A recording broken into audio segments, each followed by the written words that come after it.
Hey guys, so it's Wednesday and most of you may already know that my mom lost her battle yesterday with cancer. Well, I guess some people say she won because cancer doesn't have her anymore. You know, she's with the Lord. She knew the Lord. I'm sure she's dancing with her brother Les and her brother Norman that just passed in March, and her sister that I have her name that died in 1959.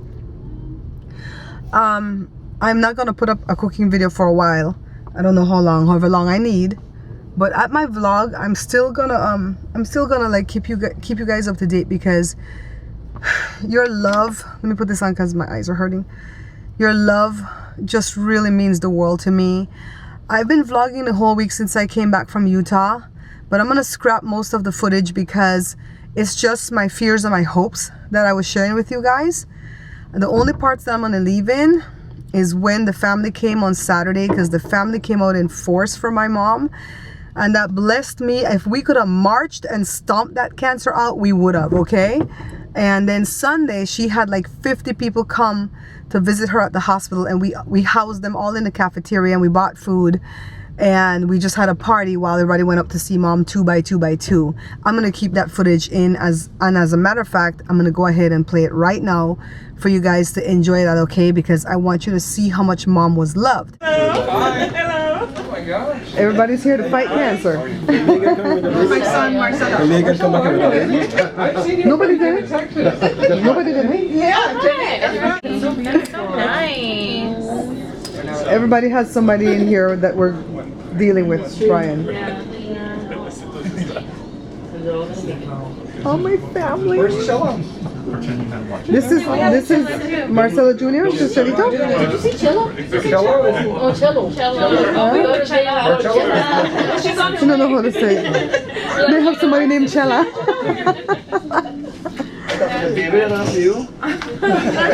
And Megan. Long time no see. I know. Joe all three are coming for Thanksgiving. And then Joshua had a heart attack because he realized that he might not go home for Thanksgiving. Oh my God. Wait till we get to my age.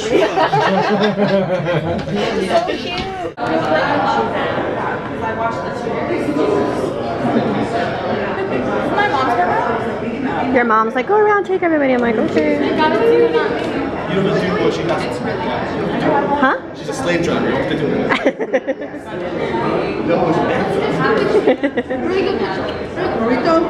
it. It's Friday, June the 10th. I know that a lot of you are worried about me, and rightly so, because losing a mom, man, that is tough. Especially losing a mom like my mom, that was so vivacious and spicy and into celebrity gossip, and you know, into her rag magazines and her Jerry and her put the cheese on the cracker, Bill Cunningham, and what's the other one, Jada?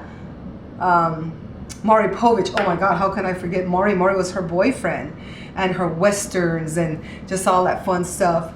So we've been holding up as best as can be expected. My brother Rory is doing the worst because he was the baby. He was the baby of my mom's old age. Well, he still is the baby, right? He still is the baby. And he took very good care of mommy for every day that she was ill over the past, 8 to 10 weeks. And I just wanted to like turn the camera on and just chat, if you guys don't mind, just to tell you guys what happened, because within my family, my siblings, I have an older brother than me, my sister that's 6 years younger than I am, and our baby brother who is 18 years younger than I am and 11 years younger than my sister.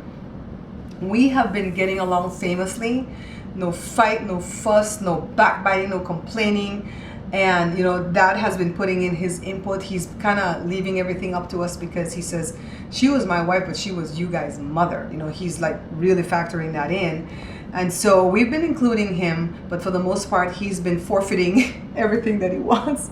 And it's stuff like, for instance, he wanted 2 limousines. And I was like, Daddy, we don't need 2. We just need 1. It's $500 for a limousine. You know, and it's like, we just need 1 to put you and your sister and the elders. Like, he has a good friend that's coming from Belize that was friends with both my parents, and he's a part of the clergy, and you want to like treat those people good. The rest of us, we can ride in our own cars, you know. And let me tell you something about funeral, guys. funerals are expensive. I've always heard that they were expensive, and I always heard that they can get upwards of $20,000, but I don't think I really believed it, because even though we've buried a lot of our loved ones, they were buried in Belize, so it was a lot cheaper because our family owned a lot of plots already at the place, and you could just open them up and put another one in, you know. And here, this is the first plot that we've bought. I mean, my dad had a brother that his son was killed in 1989 by a hit-and-run driver, and I guess, you know, that's the only other family member we could say that we know about the burial. The rest of them, we weren't really involved on that intricate level. So it was a very horrific thing to go to the what do you call it, cemetery? We're doing it all at Forest Lawn, so I don't know that it's a mortuary or whatever. But we went there, and there are a lot of forms to fill out, and you have to see that everything is spelled correctly. The death certificates are, you know, we needed like 7 at what, $21, $27. I don't remember what it costs. And then they take you to see the plots. And let me tell you, the one in Glendale, the Forest Lawn in Glendale, is kind of hilly. And on one of the hills that they showed us, it wasn't a hill, it was a cliff.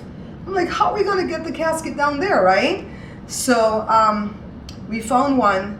The plots start at $3,300, and they go all the way up to like $165,000, but those are like family ones. But a regular single one can be upwards of $14,000. Why? I'm not buying a condo, you know. So then there's a 15% surcharge on that, and then you come inside and you go through the different sections of the caskets and stuff, and there are 4 sections. The cheap shabby one, this one's kind of okay, this one's kind of okay, and that one over there we didn't even look at because it was so darn expensive. And so thank God mommy had life insurance. But the thing is, with life insurance, you have to bury the person first and get the death certificate later, death certificate later, like 10 days later, before you can submit to get the money. And then you can't bury the person without the money.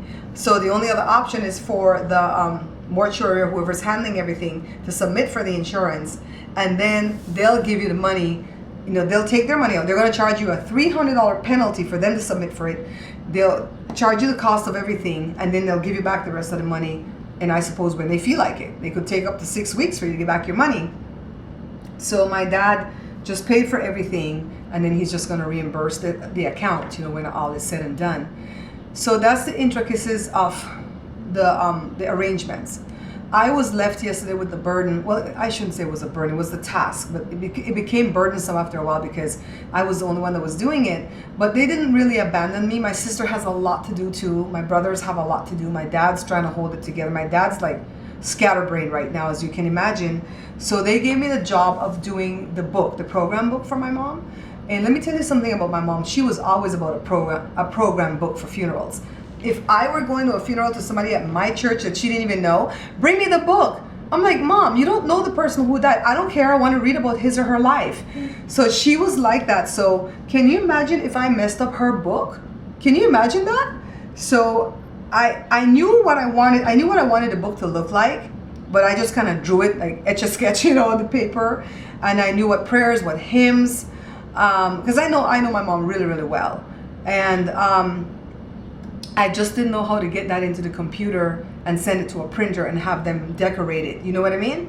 So people were calling me all day long yesterday, and I know they meant well, but I couldn't take calls yesterday because that was the only day that I had to write the eulogy.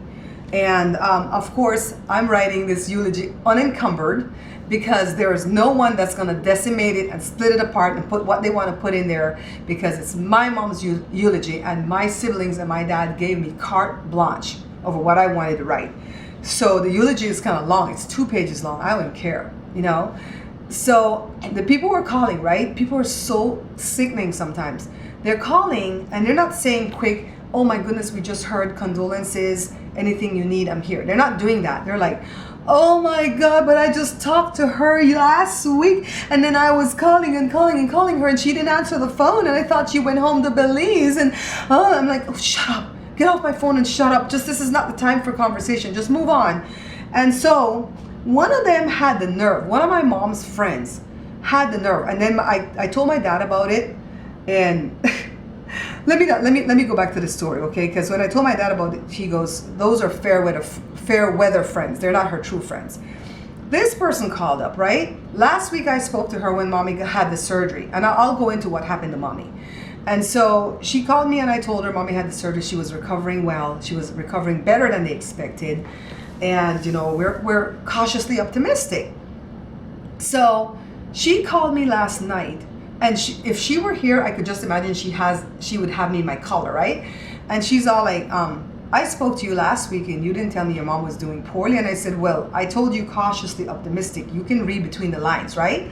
And so then she's just like, was your mom even coherent towards the end? Was she aware? Did she know what was going on? I'm like, I don't think that's any concern of yours, you know, to know all this. Why do you need to know all this?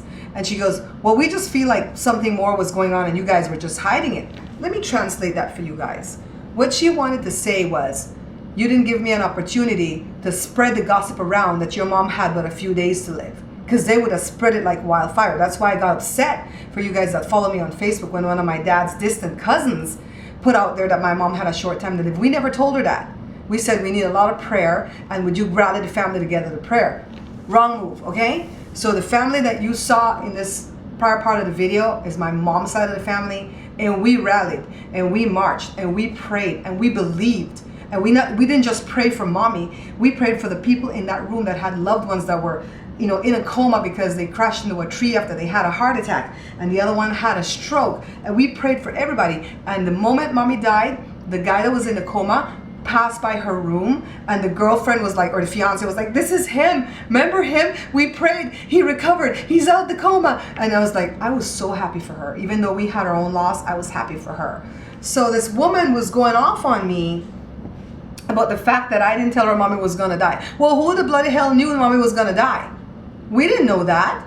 You know, okay, let me go back into what happened to mommy, okay? Let me calm down. So actually, this is actually helping me, because then I'm not sitting there bawling. So mommy, when I was in Utah, the Monday, I was coming back the Tuesday, remember? Mommy was fine Friday, Saturday, Sunday. She even called me several times Sunday to ask me what I cooked for Brian and them, and did I do the little secret thing in the recipe, yada yada. So then here comes the Monday when Rory called to say mommy's sugar dropped to 27.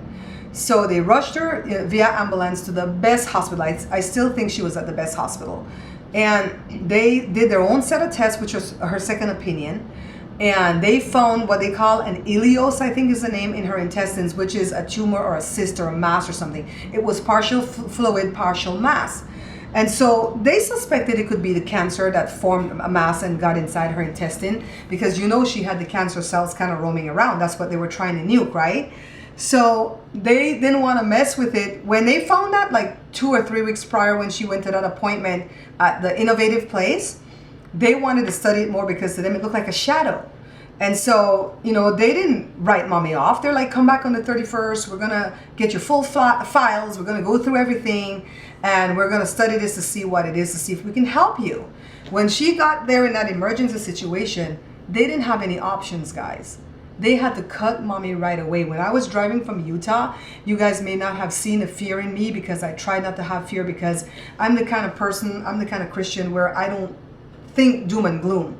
I think positive. I see the glasses half full. And I didn't used to be like that. You know, until I got into my early 30s was when I started to really think positively and not negatively, okay? So I got home from Utah. We threw our bags in here. We didn't even have time to shower. We just like used the bathroom, ran down to Pasadena, and got there with only 15 minutes to spare for me to tell mommy she's gonna be fine, kiss her, prayed with her, whispered in her ear. She was so scared. She went in for the surgery. They were supposed to do exploratory first before they cut her open. They took so long to come out of that surgery room that we were like, exploratory takes this long? So he's like, well, maybe they cut her open, so all is well. The guy came out and he was just like, everything went well. There were no complications, no bleeds, no leakage of the poop, you know, because he cut the intestines to cut out the blockage, right? Because if he didn't do it, she would have exploded. If not that night, the next night, and she would have been in a coma or something, because the pain would have been too devastating. So thank God for this doctor. Thank God for him. He said, I explored, I went in, and when I went in, I just realized that I shouldn't have gone in, because basically your mom still has the cancer and nothing's gonna fix that at this point. She's too weak to take more chemo. We don't know if the chemo would have fixed it. And basically, people like her in her situation, you know, at best they may have, you know, like a few weeks. And he made a few weeks sound like maybe 6 weeks. And he says, and I'm sorry, that's at worst. And at best, it's like 6 months.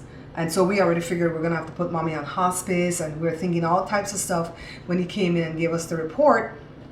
And then he looked at Rory, because I guess he was really drawn to Rory, and he said, son, the reality is your mom may never wake up from this surgery, okay?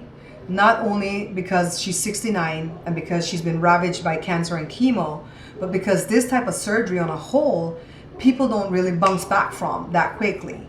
And then he says, she could surprise me. And he says, let's watch the next few days. If she gets off the vent, she gets off the oxygen, if she doesn't get sepsis, you know, and you see her vastly improving, then all bets are off. I'm rooting for mommy because I'm a Christian and I don't hold the keys to this stuff. You know, have you ever met a surgeon that's a Christian though?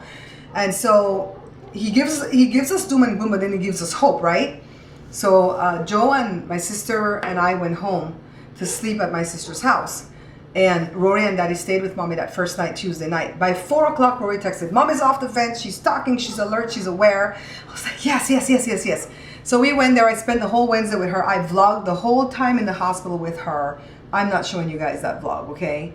I just can't do it. So she looked good, but you know, because of the outcome, I just want to keep those videos for myself. And the Thursday I didn't go. The Friday I went back, Saturday, Sunday, where you guys saw what happened Saturday and Sunday, because everybody came. That was so awesome. Mommy was aware. She got color in her cheeks. She got fat in her cheeks, I guess because of the hydration. She looked good. She was talking. At first when we got there, she didn't look so good. But then Jada started to sing for her and she came alive and the nurse was like, what? That's not the same patient I just saw. So we were very optimistic. Very, very optimistic. And we knew that she still had the cancer. We weren't stupid, but we also knew that, you know, we wanted her to get over this surgery. So then here comes Monday. I went to stay with mommy, and I'll be honest with you. What's going on? Oh, she took a phone call. I'll be honest with you. I didn't like the way mommy looked on Monday, but I still held on to my optimism that God was going to heal her in this realm, not in the next realm, because mommy is still healed. No matter how you take it, mommy's healed.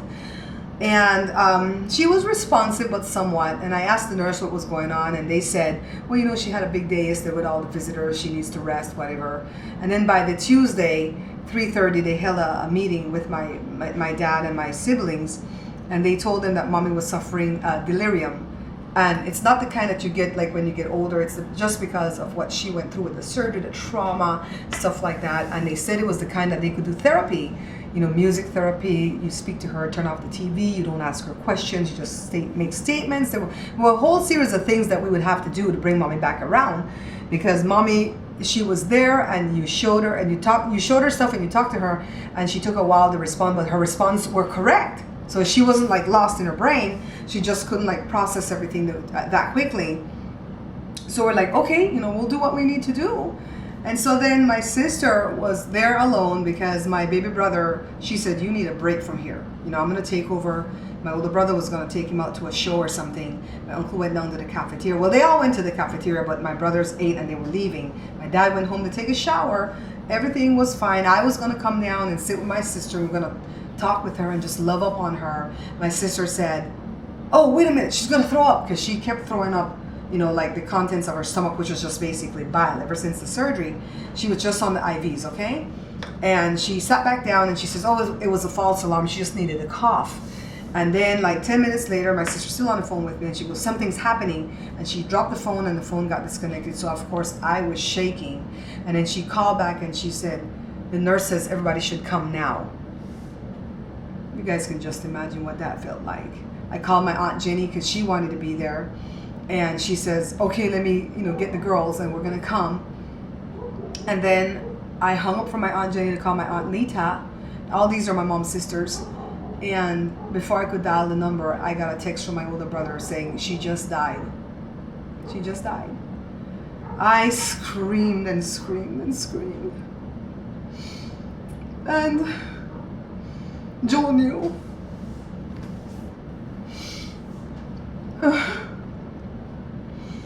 pull it together, guys.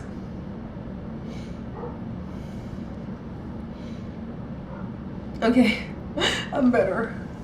So Joe knew what it was right away. Joe has been such a darling throughout all of this. He's such a trooper. He just holds me when I cry.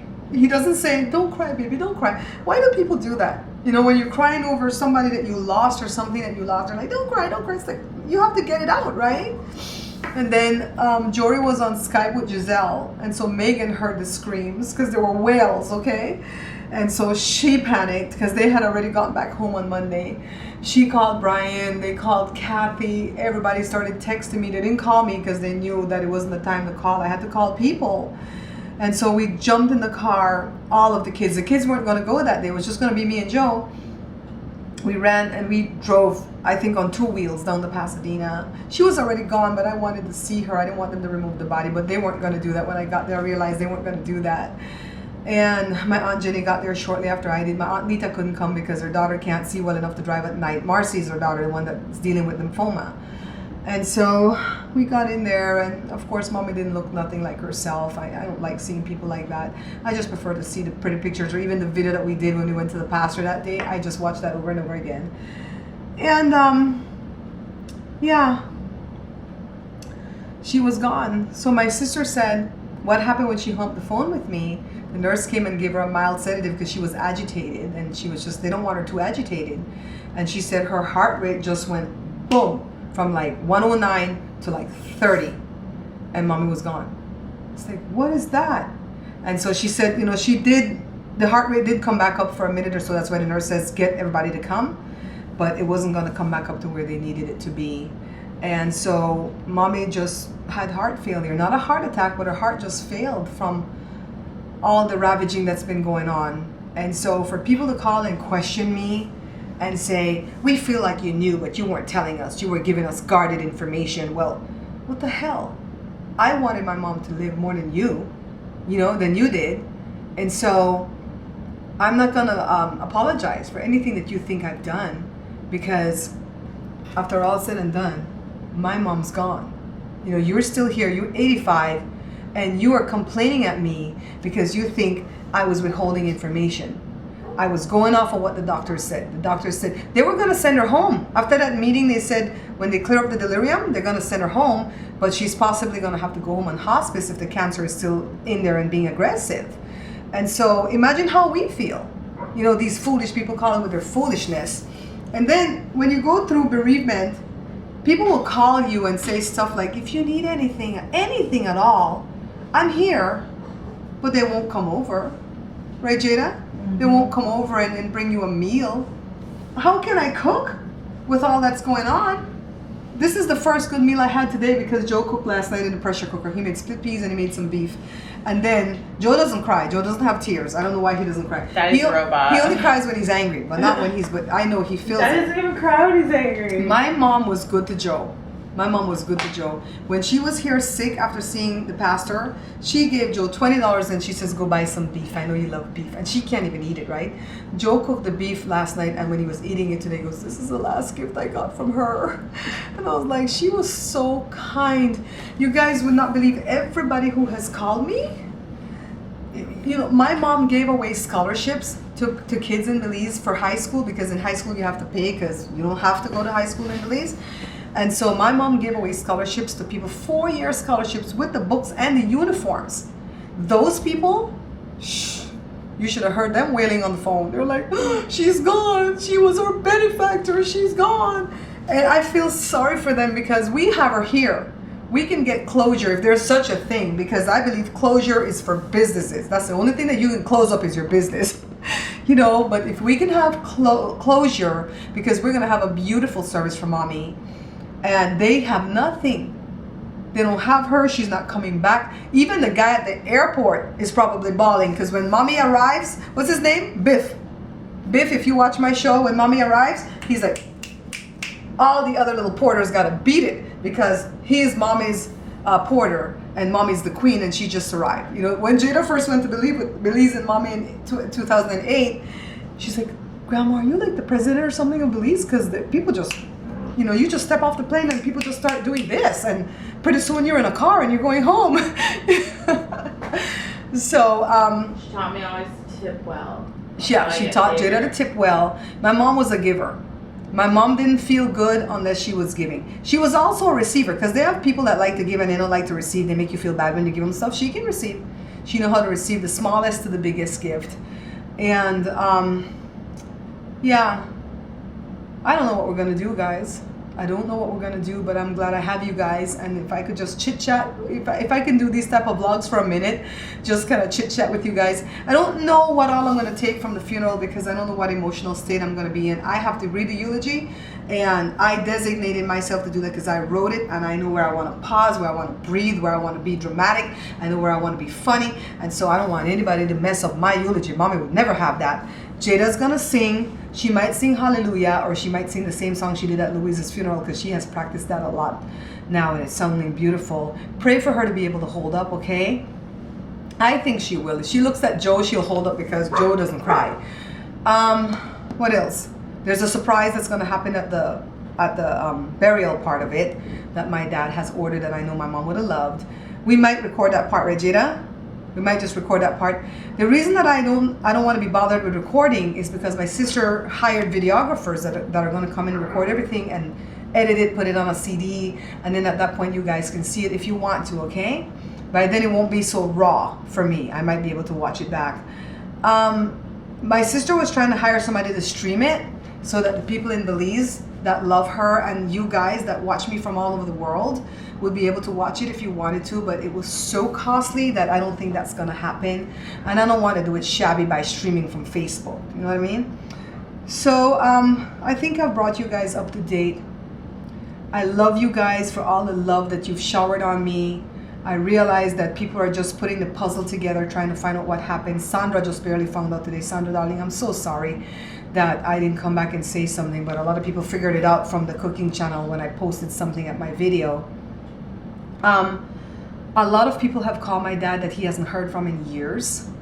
And one of my brother doesn't have friends, so he only had one friend in college, and they lost touch with each other over 20 years ago. The friend found my cooking channel because he was looking how to make Belizean rice and beans, because he used to eat that at mommy's house, and he wasn't sure that was me. And then when he went to the vlog and he saw my sister, and then he saw that we had a party for my brother, and he's like, wait a minute, that's them. And so he called me today. He says, thank you for putting your number so I could call. And he says, I wanted an update on mom because I saw you say that she was ill, and I had to break the bad news to him. Let me tell you, that hurts over and over again when you have to tell somebody who is expecting that she's alive that she's gone. It brings it back home again, you know? Yeah, so Jada, did I cover everything, babe? Mm-hmm. I covered everything. More than enough. Sandra, Helen, Galukia, Sugar, Diana, Sam, Terry, Angie, Marie. I forgot the name of the beautiful girl that's writing me from Nigeria. Please forgive me. I'm going to look and pay attention to your name because you're such a sweetie. But we're glad that mommy's here with us and we don't have to take her body home because she didn't want to be buried there. My uncle, remember I had two uncles when the big fight broke out. My one sweet uncle that I really, really love, he called me and he gave condolences, and I really felt sorry for him because he didn't get a chance to talk to mom, you know? And the other uncle didn't call me. He called my dad, and my dad went off on him. So my dad's been going off on a lot of people because they know that you have to make a lot of phone calls, and they'll call with stupid, like the lady who went off on me, I told my dad, and she had the nerve to call my dad the next day. My dad went off on her, which was today. And I was kind of happy. I was kind of happy that she got chewed out. When Grandpa went off? And she was just like, okay, I'm going to hang up the phone now. And she hung up. But I talked to Grandma's good friend, I'm not going to call name, and she said that lady is old, and she's not in their 60s like they were. That lady's way in her 80s, and she has cussed that lady out before. And she goes, you should have told me, I would have cussed her out for you. So mom's friends have been very protective. My godmother's in Belize. She's been calling all day long. Godmother called. Yeah, I talked to her several times today. And you want to know what's so funny? When they talk to me, they keep calling me Rosalie, and I don't correct them because they just keep using her name. and you see Rosalie, blah blah blah blah like that. And so they've been what do you call this, corralling us. My camera died. It said I took too long. So they've been surrounding us and supporting us, and I will probably vlog the repast and the thing that happens at the burial. I don't know that I'll vlog anything inside the church. I know you guys understand, okay? So I put up a video at the cooking channel for people who are asking where to send cards and notes and money and stuff like that. You're home already, baby? What else was I gonna say? Oh, Brian. Brian is driving down from Utah right now. He's about an hour and a half away with Dallin, his son. Brian's other brother, Eddie, my other cousin, he drives a rig. He's gonna come and park his rig at Walmart and stay here. Well, he's gonna sleep in his rig, but come shower and eat here. And they're all gonna go to the services. My cousin Susie, the one that we went to her dad's funeral in March, she's coming in tomorrow with her husband. I'm gonna have a house full. My sister has a house full with my brother and my uncle's still there. My dad's gonna have a house full with his best friend and his sister coming in. And I'm glad we have the support. I love you guys for watching. I'm gonna upload this vlog, and then you're gonna see another one kind of sporadically. I just wanted you guys to know what happened to mommy. And then we'll pick up, we'll pick up. I think I'll pick up the vlog first, then the cooking channel, because I want to be with you guys. I really need to be with you guys, all right? I love you guys. When the red button is on? Yeah. Okay. Okay, guys, see, I'm doing it. Very, very. Ready. He doesn't want to go back on the boat.